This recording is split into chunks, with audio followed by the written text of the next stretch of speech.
শুভ সন্ধ্যা সবাইকে। আমি আম আমাদের আজকের ওয়েব সভার আ যে প্রসঙ্গ বাংলাদেশ এবং সংবিধান, সেটির সংক্ষিপ্ত একটি ভার্সন এই মুহূর্তে পাঠ করছি। এটা মূল প্রবন্ধটি আমাদের আম আ ফেসবুক পেজে পাওয়া যাবে। শুধু সংক্ষিপ্ত ভার্সনটি এই মুহূর্তে পাঠ করছি। ভূমিকা আচ্ছা একটু বলে নেই এই প্রবন্ধটি লিখেছেন অনুপম সৈকত শান্ত, রাহাত মুস্তাফিজ, আমি নিজে এবং মতিউর রহমান। শুরু করছি। ভূমিকা। বাংলাদেশ নামক রাষ্ট্রটির জন্মের পর থেকে গত ৫২ বছরে বারে, বারে স্বৈরাচারী শাসন ব্যবস্থা ফিরে এসেছে। কখনো আমাদের সংবিধানকে কাটাছেঁড়া করে দুমড়ে মুচড়ে নির্বাচিত শাসক স্বৈরাচারে রূপান্তরিত হয়েছে। কখনো সংবিধানকে স্থগিত করে অসাংবিধানিক উপায়ে সামরিক সরকার ক্ষমতা দখল করে সেই অবৈধ ক্ষমতাকে বৈধ করতে সংবিধান কাটাছেঁড়া করেছে।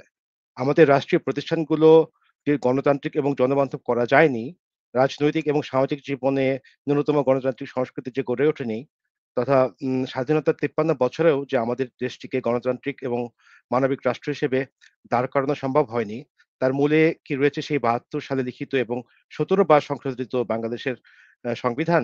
সংবিধান বদল হলেই কি সবকিছু ঠিক হয়ে যাবে? আর এই সংবিধানের পরিবর্তনই বা কিভাবে হবে? একটি গণতান্ত্রিক সংবিধান প্রবর্তনে কোথায়, কোথায় পরিবর্তন দরকার? এবং সে সমস্ত পরিবর্তনের সমস্ত বিষয়ে কি জনগণের মধ্যে ঐকমত্য রয়েছে? ১৯৭২ সালের সংবিধান এবং সংশোধনী সমূহ যদি আমরা একটু আলোচনা করি, ১৯৭২ সালের ৪ নভেম্বর তারিখে বাংলাদেশের সংবিধান গৃহীত হয়। স্বাধীন বাংলাদেশের ১ম এই সংবিধান প্রণয়নে মোটা দাগে আমরা ৩ টি সমস্যা চিহ্নিত করেছি।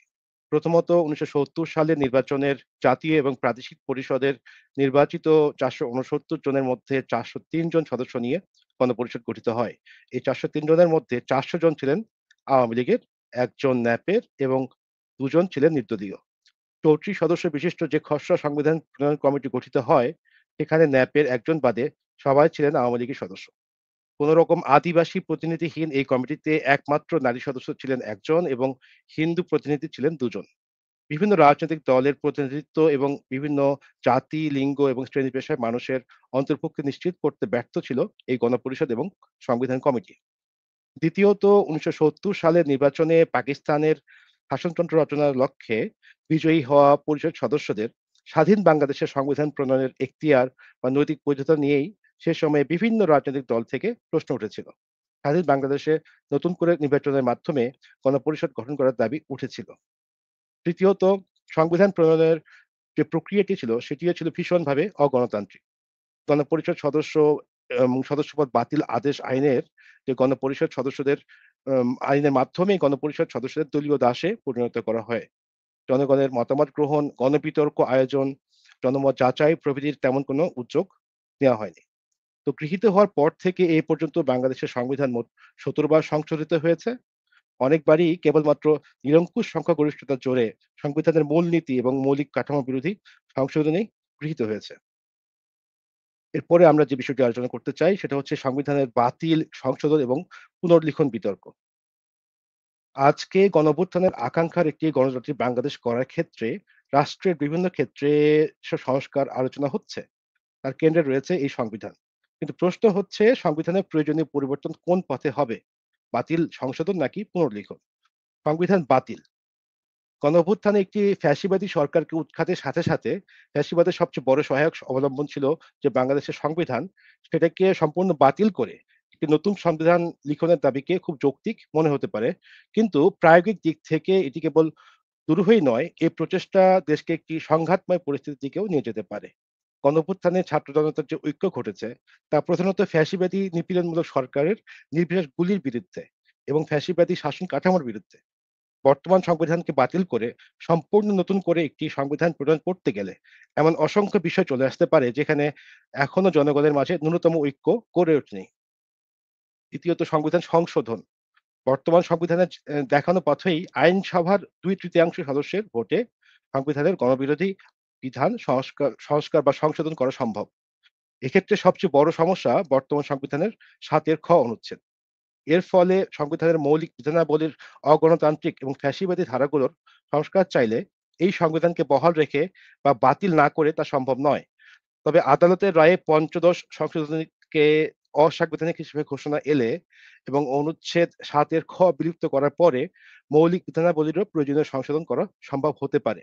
এছাড়া সংবিধান সংশোধনের এই প্রস্তাবনার আরেক বড় সমস্যা হচ্ছে ফ্যাসিবাদের মূলে যে রয়েছে ১৯৭২ সালের সংবিধান, সেই সংবিধানকে নিয়ে জনমনে থাকা তীব্র ক্ষোভকে এখানে একভাবে অগ্রাহ্য করা হচ্ছে। ৭২ এর সংবিধানেরই ধারাবাহিকতা বজায় রাখার মাধ্যমে। দ্বিতীয়, সংবিধান পুনর্লিখন। এই এখানে এসে আমরা ভাবছি যে বর্তমান সংবিধানের পর্যালোচনা করে যেসব জায়গায় সমস্যা আছে সেগুলোকে পুনর্লিখন করে নতুন করে সংবিধান গ্রহণ করা যেতে পারে। এক্ষেত্রে পুরো সংবিধান বাতিল করে সম্পূর্ণ নতুন সংবিধান লিখন নয় বরং কেবল যেসব জায়গায় সমস্যা এবং সংকট রয়েছে সেসব জায়গায় পরিবর্তন করা যেতে পারে এবং সেই পরিবর্তনগুলোকে অষ্টাদশ সংশোধনী হিসেবে নয় বরং নতুন এবং ২য় সংবিধান হিসেবে এর যাত্রা শুরু হবে। এক্ষেত্রে বর্তমান সংবিধানের অলঙ্ঘনীয় যে বিধানগুলো রয়েছে সেগুলোও সংশোধন করার ক্ষেত্রে আদালতের রায়ের উপরে নির্ভর করার প্রয়োজন হবে না। তেমনি ৭২ এর যে ফ্যাসিবাদী সংবিধান তার সাথে বিচ্ছেদ ঘটানোও সম্ভব হবে। এখন এই প্রেক্ষাপটে সংবিধান সংস্কার কিভাবে হতে পারে? প্রশ্ন হচ্ছে যে বাতিল এবং নতুন সংবিধান লিখন বা সংশোধনী কিংবা পুনর্লিখন এই কাজটি কিভাবে করা যেতে পারে এবং এই সংবিধানটি বৈধতা কিভাবে পাবে? সংবিধানের যেকোনো পরিবর্তন সংশোধনের মূল দায়িত্ব একটি নির্বাচিত আইনসভা। সেই হিসেবে সংবিধান প্রণয়নের ক্ষেত্রেও বস্তুত জনগণের দ্বারা নির্বাচিত প্রতিনিধিদের নিয়ে একটি সংবিধান সভা বা গণপরিষদের সভা আম গঠন করে তাদেরকে এই দায়িত্ব পালন করতে দেয়া যেতে পারে। স্বাভাবিকভাবে এটি হতে পারে যথোপযুক্ত পদ্ধতি। তবে আমাদের প্রচলিত আসন ভিত্তিক পদ্ধতিতে নির্বাচন হলে কোনো একটি বড় রাজনৈতিক দল একক সংখ্যাগরিষ্ঠতা পেয়ে যেতে পারে। এমনকি তারা এককভাবে বা জোটগতভাবে নিরঙ্কুশ সংখ্যাগরিষ্ঠতাও পেয়ে যেতে পারে এবং তারা নির্বাচনে জয়ের পর গণপরিষদ সভায় গিয়ে আগে সংবিধানের বিভিন্ন অগণতান্ত্রিক এবং ফ্যাসিবাদী বিধিবিধান পরিবর্তনে আর আগ্রহী নাও হতে পারে। আবার আনুপাতিক প্রতিনিধিত্বের পদ্ধতিতে নির্বাচন হলে প্রতিটি পতিত যে ফ্যাসিবাদী রাজনৈতিক শক্তি এবং ক্ষেত্র বিশেষে ধর্মীয় মৌলবাদী ফ্যাসিবাদী শক্তিও সংবিধান সভায় চলে আসতে পারে। এমন আশঙ্কা থেকেই অনেকে নির্বাচিত সংবিধান সভার বিষয়ে আস্থা রাখতে পারছেন না। সে কারণেই সংবিধান সভা বা গণপরিষদ সভার নির্বাচনের দাবি জোরালোভাবে উঠছে না। তবে যারা নির্বাচনে সংখ্যাগরিষ্ঠতা পাওয়ার আশা দেখছেন তারা সংবিধান সভা নয় বরং জাতীয় সংসদ নির্বাচনই চাচ্ছেন এবং ক্ষমতায় যাওয়ার পরে প্রয়োজনীয় সংস্কারগুলো তারাই করবেন বলে জানাচ্ছেন।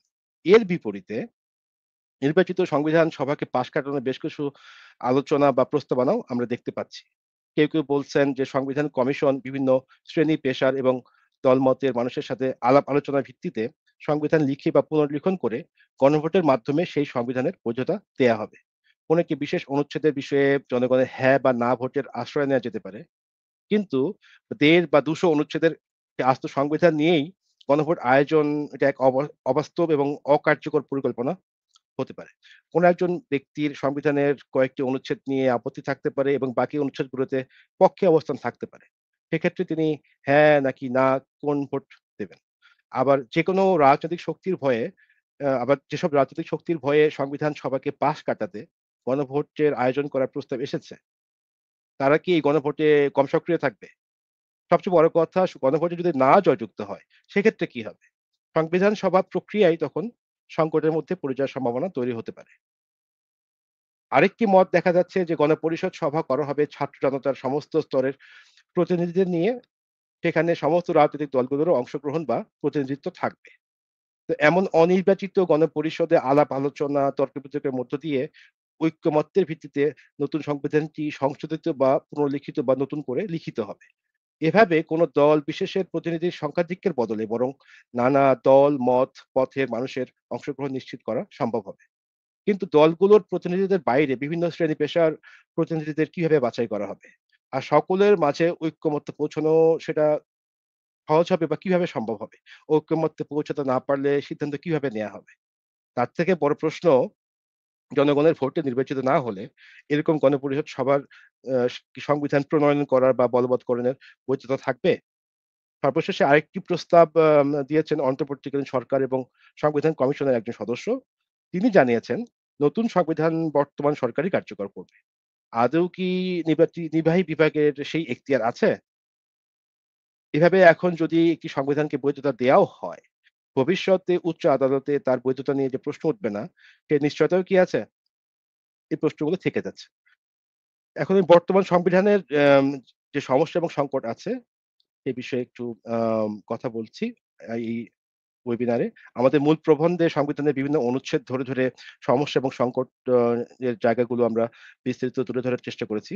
এখানে শুধু সংক্ষেপে কেবল কতগুলো পয়েন্ট আমরা ভাগ ধরে আলোচনা করছি। ১ম ভাগ প্রজাতন্ত্র। সংবিধানের ২ এর ক অনুচ্ছেদে ইসলামকে প্রজাতন্ত্রের রাষ্ট্রধর্ম বলা হয়েছে, যা সংবিধানের মূলনীতির সাথে সাংঘর্ষিক। ৪ এর ক অনুচ্ছেদে জাতির পিতার প্রতিকৃতি প্রদর্শনকে জাতির উপর চাপিয়ে দেওয়া নির্দেশনা, এটা অনেকটা পতিত স্বৈরাচারী ফ্যাসিবাদী দলটির পরিবারতন্ত্র এবং চেতনা ব্যবসারই উদাহরণ। আমাদের সংবিধানের ৬ এর ২ ধারার অনুচ্ছেদে বাংলাদেশের জনগণকে জাতি হিসেবে বাঙালি বলার মাধ্যমে বাংলাদেশের বাঙালি ভিন্ন অপর জাতিসত্তার অস্তিত্বকেই অস্বীকার করা হয়েছে। ৭ এর ক অনুচ্ছেদে বলা হয়েছে, এই সংবিধান বা এর যেকোনো বিধানের প্রতি নাগরিকদের আস্থা বা বিশ্বাস পরাহত করা, তার উদ্যোগ গ্রহণ করা বা ষড়যন্ত্র করা হচ্ছে রাষ্ট্রদ্রোহিতা এবং এই অপরাধে দোষী ব্যক্তি প্রচলিত আইনের সর্বোচ্চ দণ্ডে দণ্ডিত হবেন। ২য় ভাগ, যেখানে রাষ্ট্র পরিচালনার মূলনীতিসমূহ আছে। আমাদের সংবিধানের প্রস্তাবনা অনুযায়ী জাতীয়তাবাদ, সমাজতন্ত্র, গণতন্ত্র এবং ধর্মনিরপেক্ষতাকে সংবিধানের মূলনীতি এবং ৮ অনুচ্ছেদ অনুযায়ী রাষ্ট্র পরিচালনার মূলনীতি বলা হয়েছে। মুক্তিযুদ্ধের এই কথিত ৪ মূলনীতিকে একত্রে বলা হয় মুজিববাদ, যা বস্তুত বিগত ফ্যাসিবাদী শাসন ব্যবস্থার ভাবমানস তৈরিতে মূল ভূমিকা রেখেছে। এছাড়া ৮ এর ২ অনুচ্ছেদ অনুযায়ী রাষ্ট্র পরিচালনার মূল সূত্র হিসেবে যেসব মূলনীতিকে ২য় ভাগে উল্লেখ করা হয়েছে, তার সবই রাষ্ট্রের দায়িত্ব বলা হলেও রাষ্ট্র ব্যর্থ হলে আদালতে গিয়ে রাষ্ট্রকে বাধ্য করার উপায় এখানে বন্ধ করা হয়েছে। আমাদের সংবিধানের অনুচ্ছেদ ২৩ অর্থাৎ জাতীয় সংস্কৃতি এবং অনুচ্ছেদ ২৩ এর ক উপজাতি, ক্ষুদ্র জাতিসত্তা, আ ক্ষুদ্র নৃগোষ্ঠী এবং সম্প্রদায় সংস্কৃতি সম্পর্কিত যে অনুচ্ছেদটি, সেখানে এটি আদিবাসী জনগোষ্ঠীর জন্য প্রচন্ড অবমাননাকর এবং বৈষম্যমূলক। ৩য় ভাগ হচ্ছে মৌলিক অধিকার। আমাদের সংবিধানের ৩য় ভাগে বর্ণিত মৌলিক অধিকারসমূহের অনেকগুলোই শর্ত সাপেক্ষ। যেখানে অধিকাংশ ক্ষেত্রেই মৌলিক অধিকারসমূহের লাগাম টেনে ধরতে চাপানো বিধিনিষেধগুলো অস্পষ্ট। সংবিধানের কোথাও অন্ন, বস্ত্র, বাসস্থান, চিকিৎসা ও শিক্ষা প্রভৃতিকে মৌলিক অধিকার হিসেবে উল্লেখ করা হয়নি। যদিও ২য় ভাগে এসবকে মৌলিক অধিকার হিসেবে বলে তা পূরণের দায়িত্ব রাষ্ট্রকে দেয়া হয়েছে। ২য় ভাগে কর্মের অধিকার, বিশ্রাম, বিনোদন এবং অবকাশের অধিকার, সামাজিক নিরাপত্তার অধিকার প্রভৃতি নিশ্চিত করার দায়িত্ব রাষ্ট্রকে দেয়া হলেও মৌলিক অধিকার ভাগে এসবের কোনো উল্লেখ নেই। এছাড়াও সংবিধানের মৌলিক অধিকার নামক ভাগে জনগণের বিভিন্ন অংশের মানুষের অধিকারের উল্লেখ নেই। অর্থাৎ মৌলিক অধিকারের ভাগে শ্রমিকের অধিকার, কৃষকের অধিকার বলে কোনো কিছু নেই। একইভাবে এই সংবিধানে নারীর অধিকার, বয়স্কদের অধিকার, শিশুর অধিকার, আদিবাসীদের অধিকার, দলিত এবং হতদরিদ্র ছিন্নমূল মানুষের অধিকার প্রভৃতির অধিকার বলে কোনো অনুচ্ছেদই নেই। আমাদের সংবিধান লিঙ্গ বলতে কেবলমাত্র পুরুষ এবং নারীকেই বোঝে। যেসব অধিকার ২য় ভাগে আছে কিন্তু ৩য় ভাগের মৌলিক অধিকার হিসেবে নেই, সেসব নিয়ে রাষ্ট্রকে বাধ্য করতে আদালতে যাওয়ার কোনো উপায় নেই। বর্তমান সংবিধানের মৌলিক অধিকারের স্বীকৃতি যতটুকুই বা আছে, সেসবও অনুচ্ছেদ ৪৫, ৪৬ এবং ১৪১ এর মাধ্যমে হরণ করার আয়োজন রয়েছে। এরপরে ৪র্থ থেকে ৯ম ভাগ অর্থাৎ রাষ্ট্রীয় প্রতিষ্ঠানসমূহের বিষয়ে আলোচনা আছে। আমাদের সংবিধান অনুযায়ী প্রজাতন্ত্রের সবচেয়ে ক্ষমতাধর ব্যক্তি হচ্ছেন প্রধানমন্ত্রী। সংবিধানের ৪৮ এর ৩ অনুচ্ছেদ অনুযায়ী রাষ্ট্রপতির যাবতীয় ক্ষমতাকে প্রধানমন্ত্রীর কাছে ন্যস্ত করা হয়েছে। সংবিধানের ৫৫ এবং ৫৬ অনুচ্ছেদ অনুসারে প্রজাতন্ত্রের নির্বাহী ক্ষমতার অধিকারী প্রধানমন্ত্রী সময়ে যেরূপ স্থির করবেন, সেরূপ অন্যান্য মন্ত্রী, উপমন্ত্রী এবং প্রতিমন্ত্রী থাকবেন। একদিকে ৫৫ এর ৩ অনুচ্ছেদ অনুযায়ী মন্ত্রিসভাকে যৌথভাবে সংসদের নিকট দায়ী থাকার কথা বলা হয়েছে। অন্যদিকে ৫৮ এর ২ অনুচ্ছেদে মন্ত্রিসভাকে বস্তুত জাতীয় সংসদ নয় বরং প্রধানমন্ত্রীর ক্রীড়নকে পরিণত করা হয়েছে।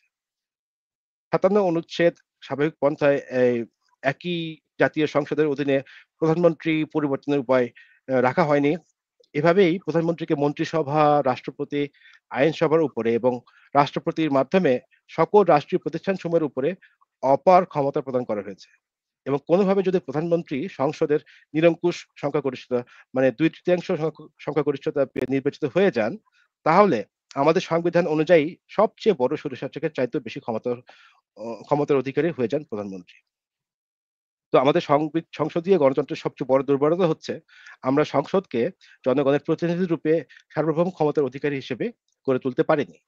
আমাদের সংবিধানের ৭০ অনুচ্ছেদটি সংসদকে ক্ষমতাহীন এবং অকার্যকরী কেবল করেনি, সংসদ সদস্যদের দলীয় বা জোট প্রধানের অনুগত, আজ্ঞাবহ, তাবেদার বানানোর মাধ্যমে সংখ্যাগরিষ্ঠ দলপ্রধান বা জোটের প্রধান অর্থাৎ প্রধানমন্ত্রীকেই নিরঙ্কুশ ক্ষমতার অধিকারী করেছে। সংবিধানের ৭৭ এর ১ অনুচ্ছেদ অনুযায়ী ন্যায়পালের মতো গুরুত্বপূর্ণ পদের প্রতিষ্ঠাকে সংসদের জন্য ঐচ্ছিক করা হয়েছে। ফলে গত ৫২ বছরও ন্যায়পাল নিয়োগ করা হয়নি।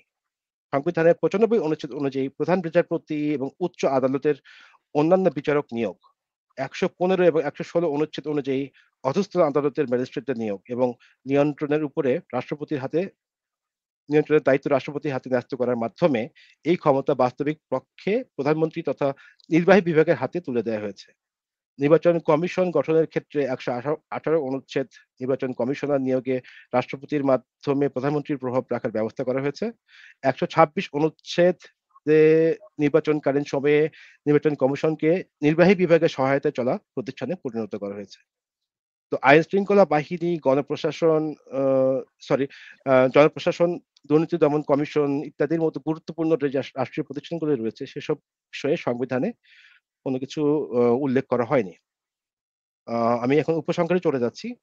আমাদের অগণতান্ত্রিক সংবিধানই যে ফ্যাসিবাদের বীজ ধারণ করে এবং সে বিষয়ে সন্দেহের অবকাশ নেই। ফলে আমাদের রাষ্ট্রীয় কাঠামো থেকে ফ্যাসিবাদ বা স্বৈরতন্ত্রকে নির্মূল করতে এই সংবিধানের পরিবর্তন আবশ্যক।